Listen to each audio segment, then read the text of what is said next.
Hello, hello. Let's talk about how much progress you can make in Gujarati in a 6 month period, even if you have a full-time job and you're very, very busy.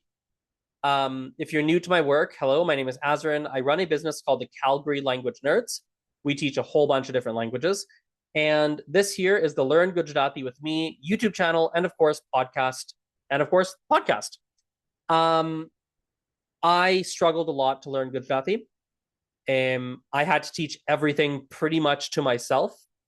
And it was so difficult. I vowed that one day I would go make a YouTube channel, a podcast to simplify the process for other Gujarati learners. Unlike popular languages, quote unquote, like French or Spanish or English, many languages that we offer at the Calgary Language Nerds, unlike these popular languages where there are so many resources, hundreds and thousands of different resources, Gujarati doesn't have that advantage. So I wanted to tackle this problem and make different resources for Gujarati learners. So today, let me share my screen here. We're going to go through how much progress you can expect to make in a 6 month period, with a moderate amount of studying, a little bit every day, and how you'll feel in those first 6 months. We'll also go through. Let me share my screen. We'll also go through over the long term how much progress you can expect to make, the common obstacles you're going to face, how to overcome them, and how to overcome them. Pretty simple. Okay, let me share my screen here. Here we go. I'm going to put a link to this entire blog post in the episode description box. We're not going to go through everything. It's actually quite long, but we'll just go through the relevant portions for you. So the very first place I'd like to begin is, what does it mean to be fluent in a language? I think everyone actually wants fluency, even though they may not realize they want fluency. The way I define being fluent, it means you speak correctly, meaning you have good grammar. You speak clearly, so you have good pronunciation. You speak fluently, literally, so you don't freeze up very often. You don't fumble too much over your words.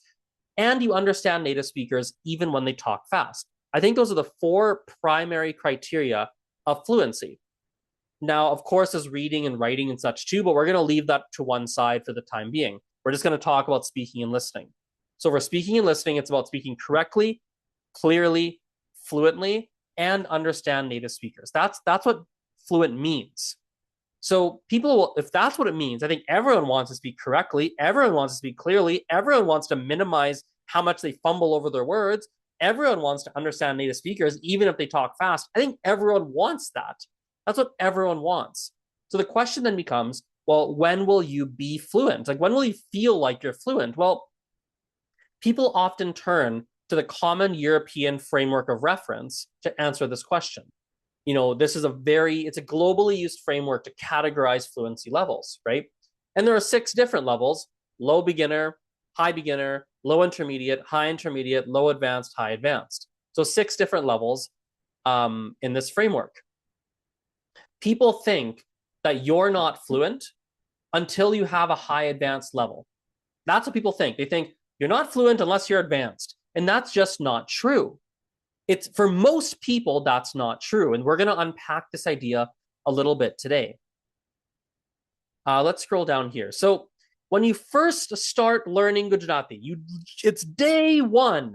You are at a pre-A1 level. You're not even a low beginner. In the blog post I've written low beginner. You're not even low beginner. You are a complete beginner. You're like an absolute beginner. You know nothing. You are a zero. And I don't mean zero in an insulting way, but you really literally know nothing, right? And it's often an overwhelming feeling. You ask yourself questions like, will I fail? How do I do this? How do I learn Gujarati? What resources are there? Do I make flashcards? Do I just watch TV? Do I just talk to some family member? How do I do this, right? And it complicates matters too, because, a lot of Gujarati learners, especially if you're a heritage speaker, day 1 of learning, it technically isn't day 1 because you grew up with the language. You grew up with it. So you're like, am I a low beginner? Like, how do I understand when my family talks to me, but I can't say a word. So what do I do? It's such a confusing time, right? And those first 3 to 6 months for many people are the hardest. Everything feels new. There's unfamiliar words, all this grammar. There's maybe it sounds foreign. There's a study. There's a lot. There's just so much, right? You don't know if you're on the right track. You freeze up. There's all these things that happen, right? And just realize that everyone experiences this. Even people who've been learning, even people who've learned lots of languages experience this. I experienced it when learning Ukrainian, and that's my sixth language. My sixth language, and I experienced the exact same thing. Yeah, the exact same thing.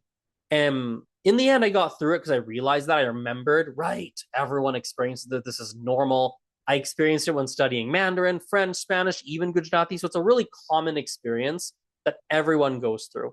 So the key in the initial phases is just go slow. You're going to get through it, and it does get a lot easier. So in those first initial months, the amount, it's a lot like, let me stop my screen share. Those initial months, a good analogy, it's a lot like you played the first level of a video game. When I was a kid, I played Super Mario Bros. And level 1 took me a surprisingly long time to complete. Not because it's hard, not because it's advanced, right? But it took me a long time to complete. I didn't know the controls. I didn't know the premise of the game. I was a kid, right? I didn't know what the mushrooms did and what the fire flower did. And I didn't know anything about the Mario world. So I was understanding the lay of the land. How does this whole game work? What's the purpose? Like what is this game? What is this, right? And so initially you're trying to get a lay of the land in Gujarati. You're trying to have something solid to stand on. That's what you're doing in those initial months, let's say. Okay, let's say 6 months, right? Now, eventually you're going to reach what's called an A1 level. Let me share my screen again. Right, so you're going to reach this A1 level. Share screen. Here we go. So at the A1 level, so you're no longer pre-A1, you are now A1. In tangible terms, you know some basic words, you can make simple sentences, you can pronounce sounds reasonably clearly, you can have slow conversations one-on-one, you know some basic grammar, right? Like it's actually pretty impressive. It's actually a very impressive level, all things considered. I had an A1 level in Portuguese many years ago. As a teenager, I went to Brazil for a soccer tournament, and I learned Portuguese prior to going, mostly through self-study. So at an A1 level in Brazil, I bought a customized bracelet for my girlfriend in Portuguese. I bargained in local markets. My soccer team wanted pizza, so I ordered it over the phone, which is always harder than in person, by the way. You can't see their lips moving. The audio is not as clear, right? I really could do a lot. I could bargain, order, like even these Brazilian soccer players we trained with, they wanted to prank us and tease us because we're Canadians, we're the foreigners, right?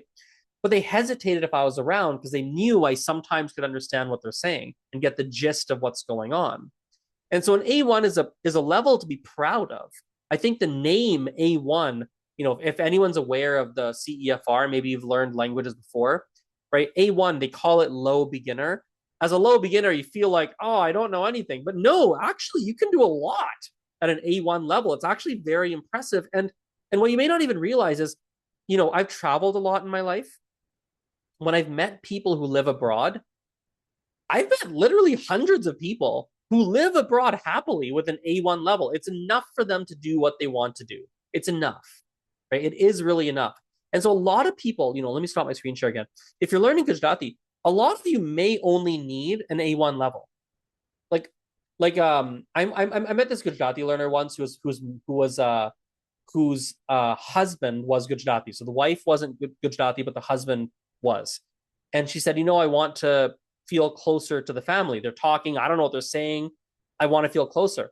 If she could have slow conversations, understand the gist of what people are saying, know some basic words, make some simple sentences, break down that conversational barrier, maybe know some basic grammar, like that might literally be enough for someone in that position because they're not trying to be near native and chit chatted up with their husband in Gujarati because the husband speaks English. But that might be enough for so many people learning Gujarati.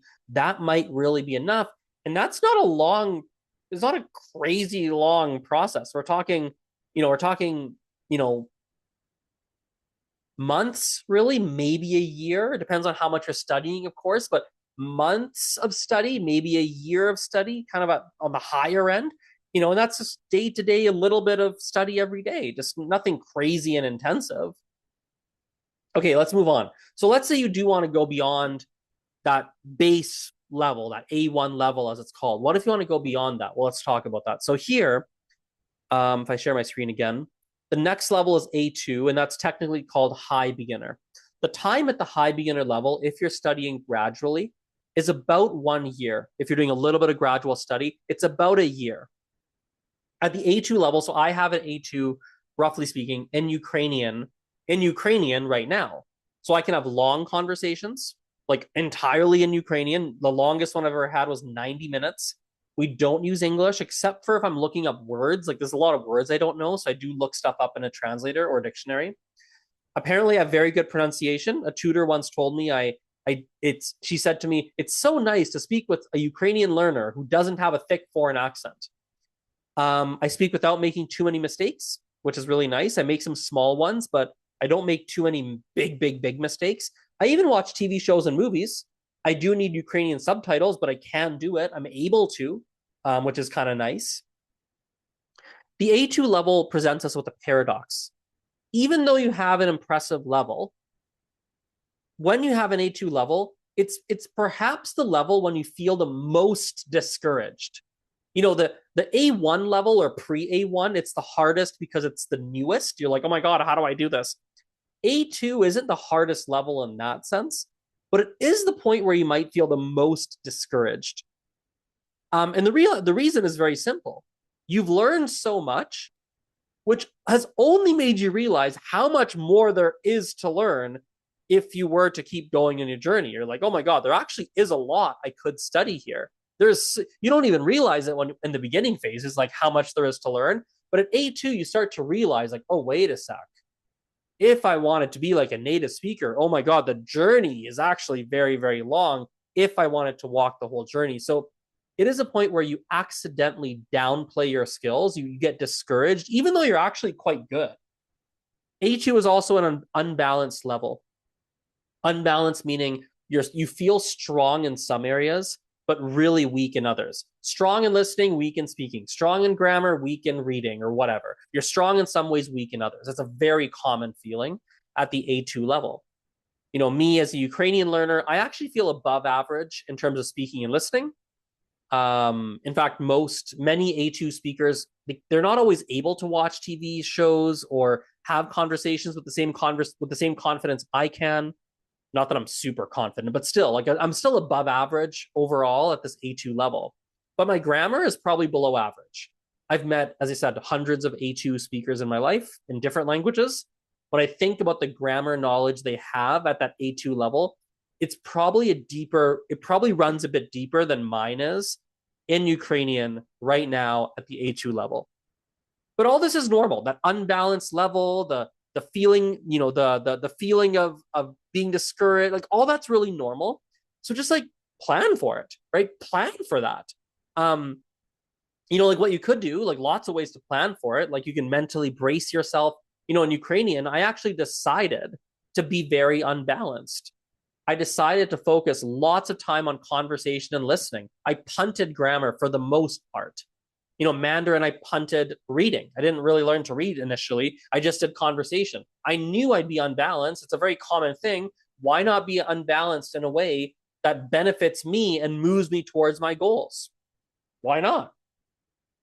Now, you might be different from me. So maybe you decide, I don't want to be unbalanced. Let me make sure that from day one, I approach this in a very balanced way, which is also fine. That's great too. Depends on your goals. So A2 is kind of the first level where a lot of people could feel fluent. A lot of people could feel like they are quote unquote fluent. Why? Again, let's look at the layman's definition of fluency. You speak correctly, good grammar, clearly, which means good pronunciation, fluently, you don't freeze up, you don't fumble over your words, and you understand native speakers even when they talk fast.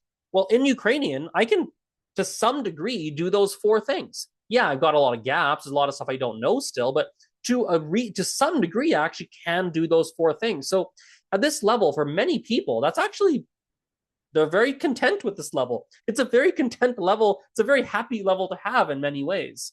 Um, of course, there are many who choose to go well beyond this, let's call it base level of fluency, let's call it. And so they will go on to the next level, which is a B1. A B1 is called low intermediate. It does take about a year at this level as well if you're studying gradually. When you're pre-A1, A1, A2, you feel your progress all the time. Like you'll really experience it all the time. But at B1, you experience often a plateau. You often experience a plateau. You can have conversations. You have a respectable grammar foundation. You pronounce things clearly. You understand native speakers. Like you're good. You're fine now. You're conversational. You speak Gujarati. Congratulations. At the B1 level, you speak Gujarati. Yay. So what's missing? Well, the elephant in the room is listening. We need way more listening practice, particularly to native content, not just like easy stuff, but also in native content. If you are learning to read or if you like to read, this is a wonderful idea at the B1 level. You see, let me stop my screen share. At the B1 level, the biggest gap we have is vocabulary. The fastest way to increase vocabulary is lots of reading and lots of listening. Now, should you do flashcards? What about word lists? Like if it's vocabulary, why not study vocabulary lists? Well, the thing about vocabulary is acquired unconsciously. If you think about how you learned your first language, maybe it's English or whatever it may be, you didn't learn words by studying vocabulary lists. I mean, maybe you did a little bit. I don't know, maybe, but probably not. I mean, you did it with talking to people, listening, reading. That's how you did it. It's the same thing in foreign languages. Now, at the B1 level, let me share my screen again. There are some false beliefs. When you have this level, it's really common to think that your biggest gap is not vocabulary. Most of the time when I talk to people at this level, they think it's the grammar. They think it's speaking. Maybe they think it's listening. But these are illusions. Or if we're more specific, listening lots and reading lots will pretty much take care of all the problems you think you have when you're intermediate. When you're intermediate-ish, if you just read and listen lots, probably all the things you're struggling with, you think are the problems, they're going to go away, mostly.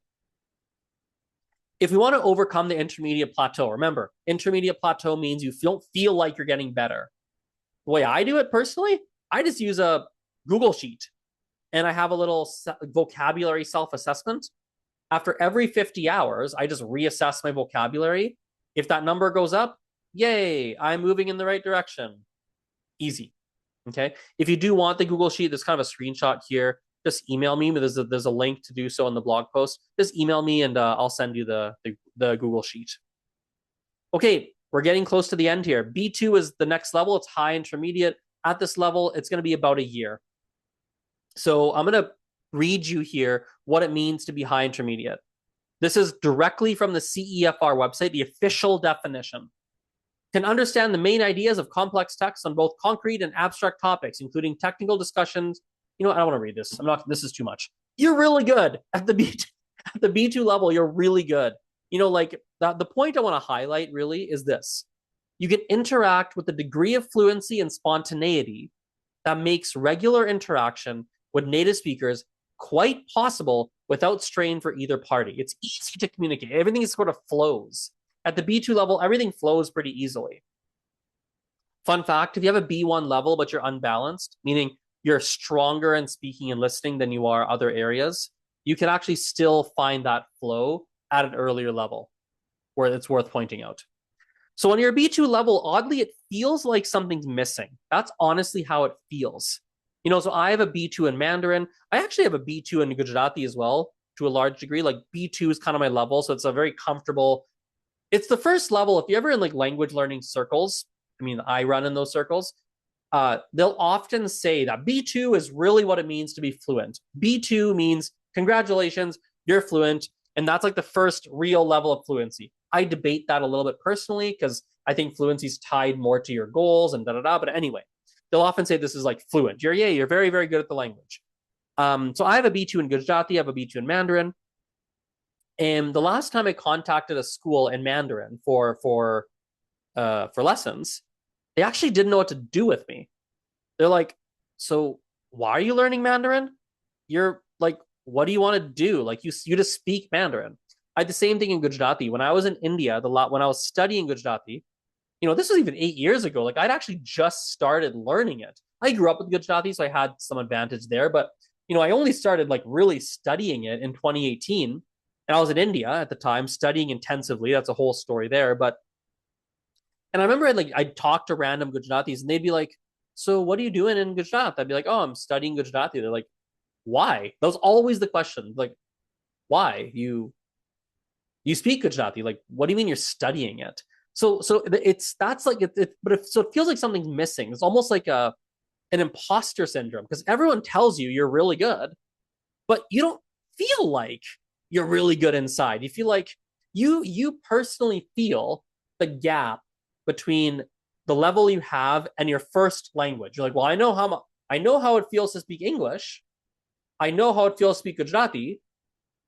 Gujarati is still significantly harder than English, but everyone's treating me like my Gujarati is like my English. Like what?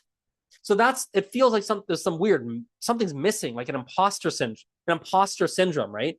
And then to make it worse, people don't know what to do at this level in order to like they don't know what to do next. What do I do, right?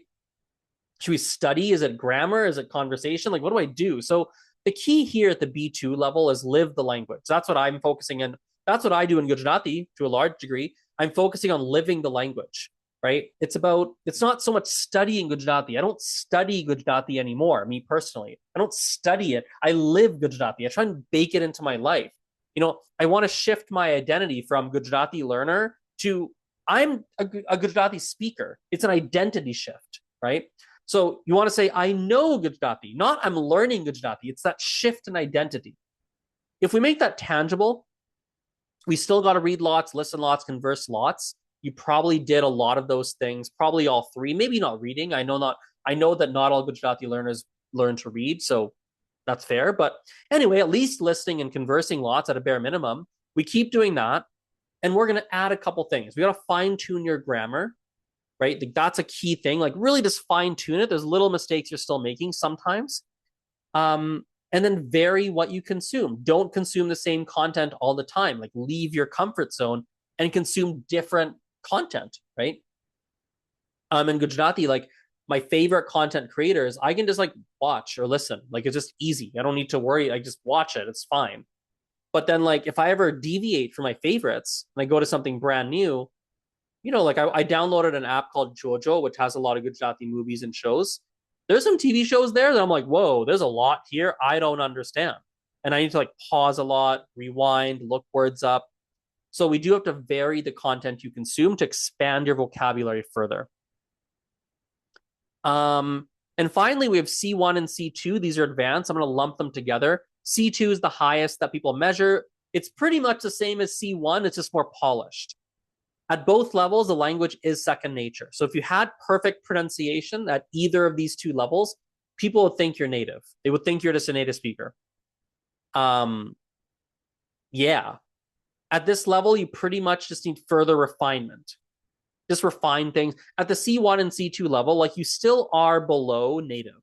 You're not a native speaker at these levels. You're not. You're not a native speaker yet. You're still significantly below it. And it doesn't show up. It's not going to show up in your day-to-day life. It just shows up in like these one-off situations that just like catch you by surprise. In French, for example, I have a C2 level. I'm like high advanced in French. My friend mailed me a book from France. It's like a pretty complex book. It's like a literature book, pretty much.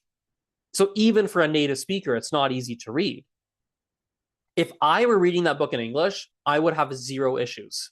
But in French, it took me longer to understand than typical, right? So it's about further refinement. That's all it really is. So to wrap today's video up, the journey ends when you want. Right? And that applies to every level, A1, A2, like no matter where you are fluent enough when you decide you are. I was fluent enough in Portuguese within months. I'm getting close to fluent enough in Ukrainian after 1.5 years, a year and a half. It took me 7 years to be fluent enough in Spanish. because I wanted to be like really, really advanced. And then 15 years in French, because it's a long story for French, but French took me a long time. I did French schooling and there's a whole thing there, but 15 years in French to reach the real level I wanted. So the journey ends when you want it, right? It's about your goals, what matters to you. You determine when you're quote unquote fluent. It's all about you decide. When you look at, again, let me show us, you decide, right? When you look at the definition of fluency, like the simplistic definition of fluency, you speak correctly, you speak clearly, you don't fumble over your words too much, you don't freeze up, and you understand native speakers even when they talk fast. Four things, right? You decide when you're able to do those four things at the level that you want. That's your choice. That's yours. And yeah, that's a good place to wrap today up. If you do want one-on-one support to reach your Gujarati fluency goals, I have a program called Guaranteed Fluency. I'm happy to walk you through any details. I'll put a Google form link or some link in the episode description box. Fill it out, and I'd be happy to discuss with you further. Have a wonderful day, and thanks for watching this video. See you next time. Bye. Aujo.